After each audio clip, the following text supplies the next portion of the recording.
એક દારૂ વેચવા વાળાને બુટલેગર ને લઈ ફરો છો, શરમ આવે? શરમ? સાંસદ થઈને બુટલેગર ને લઈ ફરો છો, ડૂબી મરો. અહીંયા આંકડાના ધંધા કરવા વાળા લઈ ફરો છો, ડૂબી મરો. બતાવો પૈસા કઈથી લાવ્યો? બુટલેગર ને લઈ ફરો. એમએલએ છું, પગાર છે મારો 1.5 લાખ રૂપિયા. અમને પૂછી લો. ગયા છે, કોઈ દબાવવાનું નથી. હું આવું છું, નીકળી ગયો છું, બધા આવી જાઓ.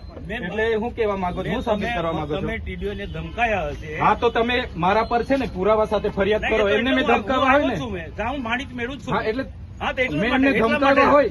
ટીડીઓ ને ધમકાયા, તમે ટીડીઓ ને ધમકાયા એ મને ખબર પડી, એટલે હું મારા આયોજનની ફાઇલ લઈને આવ્યો તો એમનો સ્ટાફ અહીંયા હતો, એમના એસો બેઠા. શું કામ ભાગી ગયા? તમે અહીંયા નકલી કચેરી પકડાઈ ત્યારે કેમ ગાડી લઈને નથી દોડી આવ્યા? અહીંયા શાળા નથી, શાળામાં શિક્ષકો ત્યારે કેમ નથી દોડી આવ્યા? તમે અહીંયા ખુલાસો કરીને જાઓ. તમે અહીંયા ખુલાસો કરીને જાઓ. જ્યાં એ તમને ખુલાસો કરવાની કોઈ જરૂર હું કરવા અહીંયા મારો વિસ્તાર છે. કયો વિસ્તાર છે? મારો લોકસભા વિસ્તાર. તો ખુલાસો કરો, મારા નામનો ખુલાસો કરો. કોઈ જરૂર નહીં. તમારા પર ઓથેન્ટિક પુરાવા હોય તો તમે મીડિયામાં મળવા માટે આવ્યો કે તમે ડીડીઓ ધમકાય, મને ખબર પડી. તમારા પર ઓથેન્ટિક પુરાવા હોય એ હું ટીડીઓ મળશે એટલે પૂછું જ મેં. ટીડીઓ મળે એટલે પૂછું જ છું. તમે નથી બોલાયા. ના, એ વસ્તુ ના આવે સાહેબ. સાચું હશે તો તમે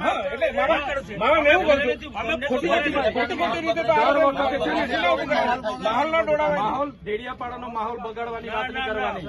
કોઈ બગાડતો નથી. એ ખોપ નહીં જમાવાનો અહીંયા. તમે ખોપ નહીં જમાવો. બિલકુલ નહીં. તમે ખોપ નહીં બિલકુલ નહીં જમાવાનો. તમે ખોપ નહીં જમાવો. આપણે પીઆઈ સાહેબ, આ જો આ તમે મૂક્યું છે, અમે નથી મૂક્યું. મૂક્યું ને કેવું ને મેં મૂક્યું. તો પણ ખુલાસો કરો ને. ના ખુલાસો કરાય. ખુલાસો કરો.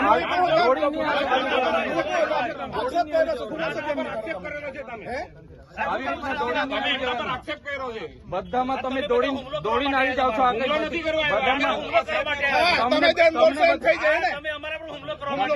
તમને દર વખતે અમને છે ને દર વખતે ટેપ પડી ગયેલી છે. તમારી જેમ ટોળામાં નથી આવ્યા. ટોળામાં નહીં, તમે જાહેર આમંત્રણ આપ્યું છે. મુખ્ય લોકો આવ્યા છે. દર વખતે તમને છે ને દર વખતે ટેપ પડી ગયેલી છે. દર વખતે તમને ટેટર વસાવા દેખાય છે. નહીં. દર વખતે ટેટર વસાવા દેખાય છે. જાહેર જીવન આવે એમાં મુખ્ય વ્યક્તિ નહીં આવે. પબ્લિક તરીકે 2 મિનિટ ઉભા રહેજો. 2 મિનિટ એમની સાથે ચર્ચા કરવાની છે. જે હોય તે અહીંયા ખુલ્લામાં ચર્ચા કરો. તમને દર વખતે ટેપ પડી ગઈ છે. એ વાતના ટેવ નથી પડી. તો કેમ દોડી આવ્યા છે? અરે આવું મારો અધિકાર છે. અરે એ ટીડીઓ છે, ક્લાસ 2 અધિકારી છે. એને તકલીફ હોય તો એની ફરિયાદ કરે. મારી ફરજ છે આવવાની. એને તકલીફ હોય તો એની ફરિયાદ કરે. એમ તમને વ્યક્તિગત કેમ ફરજ ધ્યાન આવી જાય છે? મારો અધિકારી છે. આટલો મોટો ભ્રષ્ટાચાર થયો અહીંયા મનરેગામાં, નલ સે જલમાં ભ્રષ્ટાચાર થયો, કેમ નથી દોડી આવ્યા તમે? કેમ દોડી નથી આવ્યા? તપાસ માંગો તમે. તો તમારી સરકાર છે, કરાવો ને. કરાવીશું, એ બી તપાસ કરાવીશું. કમલોમાં બનાવ્યા તો નિહાળ બનાવો અહીંયા. તપાસ બધું થશે. તમે 20 કરોડના કમલોમાં બનાવ્યા તો નિહાળ બનાવો અહીંયા. બધું થશે. આવી રીતના માહોલ બગાડવા ડેડિયાપાડામાં દોડી નહીં આવતા. અરે મારો વિસ્તાર છે. અમે અહીંયા બેઠા છે ધારાસભ્ય તરીકે. સભ્ય છું. એ 4 તારીખે ખબર પડે. 4 તારીખે ખબર ભાન અવડાવી દે. પડશે 4 તારીખે. હા, ખબર પડશે. દર વખતે ટેપ પડી ગયેલી છે. ખોટી ટેપ પડી. તમારા વિસ્તારમાં કર્યા કરો. મારો વિસ્તાર છે આ. વિસ્તાર વાળા આ વિસ્તાર છે મારો.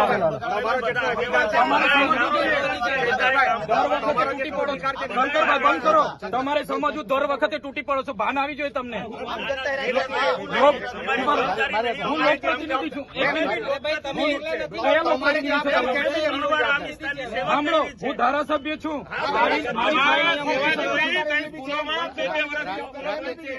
શિક્ષક નથી. એમની ફરજ નથી મારી સાથે ચર્ચા કરવાની. એમની ફરજ બંધ કરો. સાંસદની ફરજ નથી મારી સાથે ચર્ચા કરવાની. મેં જગ્યા આપી, પૂછી લો. આજે બી ઠરાવ મેં આપી દઉં. મને છે ને બુટલેગર ને એવું બધું કીધું છે. એમને માનહાનિનો કેસ અધિકારીમાં આવેદન બે મિનિટ ઉભા રહો. એમના કને બધા બુટલેગરોના નામ છે. સાંભળો મારી અમારી બી લાગણી છે. અમારા પર જાહેર લોકોની એટલી ચિંતા છે તો મને ફોન નહીં થયો તમારાથી. તમને ફોન તો તમે શું કરવા દો? હું ધારાસભ્ય છું. તમારી સરકાર મારું કામ મેં મારી રીતે કરાવું. એમાં તમારે ચંચુપાત નહીં કરવાનું પડે. તમારે જરા બી અહીંયા ચંચુપાત નહીં જોઈએ. આ તમને કહી દીધું. બંધ કર ભાઈ તું.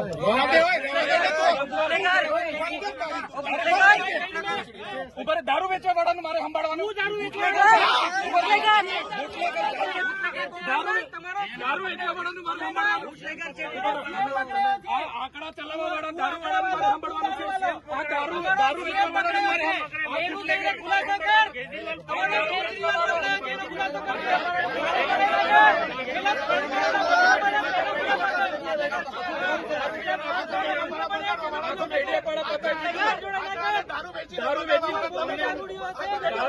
દારૂ વેચવા વાળો તારો બાપ ને તું તારો બાપ નહીં, તારા બાપને પૂછ્યો.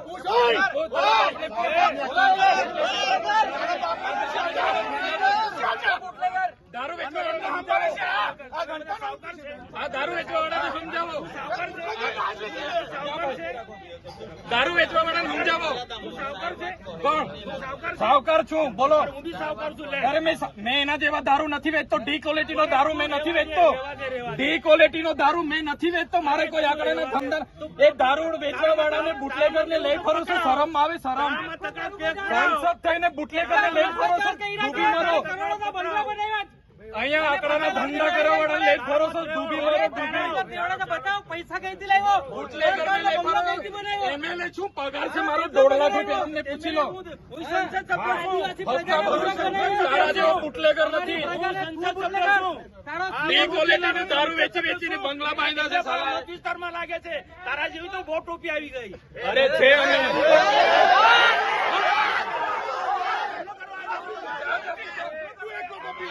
ચાલો તું એકલો ટોપી છે.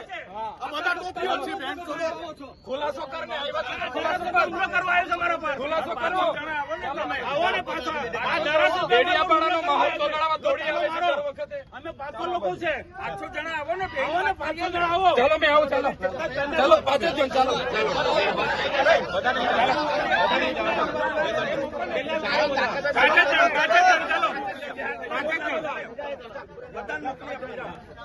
ચાલો ને તમે તો ચર્ચા કરવા. આજે સોશિયલ મીડિયાના માધ્યમથી મનસુખભાઈએ પોતાની આઈડી ફેસબુક, ટ્વિટર, ઇન્સ્ટાગ્રામ પર મારા નામ જો તાલુકા વિકાસ અધિકારીને ધમકાવ્યા હોવાનો આરોપ મૂકેલો છે અને પોતે ઉશ્કેરણીજનક પોસ્ટ કરી છે કે બધા તાલુકા પંચાયત ડેડિયાપાડા પહોંચો, હું ત્યાં નીકળી ગયો છું. પોતે અહીંયા આવીને ડેડિયાપાડામાં માહોલ ગરમ કર્યો છે, ઉશ્કેર્યો છે માહોલને. બધા ભાજપના આગેવાનોને ભેગા કરીને અને ડેડિયાપાડાનો શાંતિનો માહોલ બગાડ્યો છે ગેરકાયદેસર મંડળી બનાવીને. અમે શાંતિ ઈચ્છીએ છીએ એટલે અમે કાયદો અને વ્યવસ્થા જળવાઈ રહે એ માટે પોલીસને જાણ કરી છે અને જ્યારે પણ કાયદો અને વ્યવસ્થા ખોળવાશે તેની સંપૂર્ણ જવાબદારી મનસુખભાઈ વસાવવાની રહેશે. અમે અમારા તરફથી પ્રયાસો કરીએ છીએ કે અમારા જેટલા પણ ચાહકો છે, અમારા કાર્યકરો છે, અમે બધા શાંતિ, બધાને આપના માધ્યમથી બી શાંતિની અપીલ કરું છું. પણ જે રીતે વહીવટી તંત્રએ ભૂતકાળમાં ભાજપના ઇશારે જે ખોટા કેસો ઉભા કર્યા છે એવી જ રીતે આ વખતે ખોટા કેસો ઉભા કરવાની કોશિશ કરશે અને અમને પરેશાન કરવાની કોશિશ કરશે તો આ વખતે સમગ્ર ગુજરાતના લોકો એક થયા છે. આવનાર દિવસોમાં ખોટા કેસો ઉભા થશે તે દિવસે આ જ પોલીસ સ્ટેશનમાં લાખોની સંખ્યામાં ગુજરાતના લોકો ઉપસ્થિત થશે. એની જવાબદારી પણ મનસુખભાઈની રહેશે. અમે શાંતિ ઈચ્છીએ છીએ. કાલે ઉઠીને પણ મનસુખભાઈ કહેશે કે ચૈતરભાઈ આવો આપણે બેસીએ, તો અમે 5 આગેવાનો એમની સાથે બેસીને એનો શાંતિપૂર્ણ નિકાલ થાય એ પ્રયાસો અમારા રહેશે. પણ વહીવટી તંત્ર અને પોલીસ હોય કે ભાજપના લોકો હોય એમનો ખોફ જમાવવાની કે રોપ જમાવવાની વાત કરશે તો અમે છેલ્લી પાઈ પર ઊભા છે. આવનાર દિવસોમાં અમારે ઘર્ષણમાં ઉતરવું પડશે ભાજપ સામે કે વહીવટી તંત્ર સામે, તો અમે ઉતરવા પર તૈયાર છીએ. છતાંય આજે આપના માધ્યમથી કહેવા માંગુ છું, જેટલા અમને સહકાર મળશે એટલો સહકાર એમને પણ આપીશું. ભૂતકાળમાં જે અમને વીતી છે એ જ પુનરાવર્તન થશે તો આવનાર દિવસો ડેડિયાપાડામાં સંઘર્ષ ઉભો થશે. એટલે આપના માધ્યમથી મારા કાર્યકરો, મારા ચાહકો બધાને હું વિનંતી કરું છું કે બધા શાંતિપૂર્ણ માહોલમાં પોતપોતાના ઘરે જઈને શાંતિથી આરામ કરો. જે પણ કંઈ થશે એ ન્યાયિક રીતે આપણે વિચારીએ છીએ. આપણે સંવિધાનમાં માનવાવાળા લોકો છે. આજે તાલુકા વિકાસ અધિકારીને એક ધારાસભ્ય તરીકે 6 મહિનાના કામો નથી થયા. બધું બારોબાર એજન્સીઓ સાથે એમણે આયોજન કર્યું. 6-7% મનરેગામાં લઈ લીધા, નલ સે જલમાં લીધા. બધી યોજનાઓ કરોડો રૂપિયા, આદિ આદર્શ ગ્રામના 68 કરોડ રૂપિયા વાપરી કાઢ્યા. વિકાસશીલ તાલુકાના 3 કરોડ 90 લાખ રૂપિયા વાપરી કાઢ્યા. નાણાં પંચના વાપરી કાઢ્યા. તો કેમ તમે એજન્સીઓને અહીંયા લાવીને અમારા ગરીબોના પૈસા વાપરવા બેઠા છો? એટલા માટે જ કામ કરાવવા માટે અમારી સૂચના હતી અને આ લોકોએ ખોટી ફરિયાદમાં ઊભા કરવાની કોશિશ કરશે તો આવનાર દિવસોમાં ખૂબ મોટું આંદોલન આ વિસ્તારમાં ઊભું થશે અને અમે હવે સત્યની લડાઈ પર છે. અમે ક્યારે દબાવવાના નથી, સંવિધાનને લઈને ચાલીએ છીએ. એટલે આપના માધ્યમથી વહીવટી તંત્ર પર પણ અપેક્ષા રાખીએ છીએ કે આમાં ન્યાયિક તપાસ થાય, નિષ્ઠાથી તપાસ થાય. એકતરફી તપાસ થશે ને ખોટી કાર્યવાહી કે ખોટા કેસો ઉપજાવવામાં આવશે. આવનાર દિવસોમાં અમે હજારોની સંખ્યામાં રોડ પર ઉતરીશું અને બધાનો સામનો કરીશું. ધન્યવાદ. જય આદિવાસી.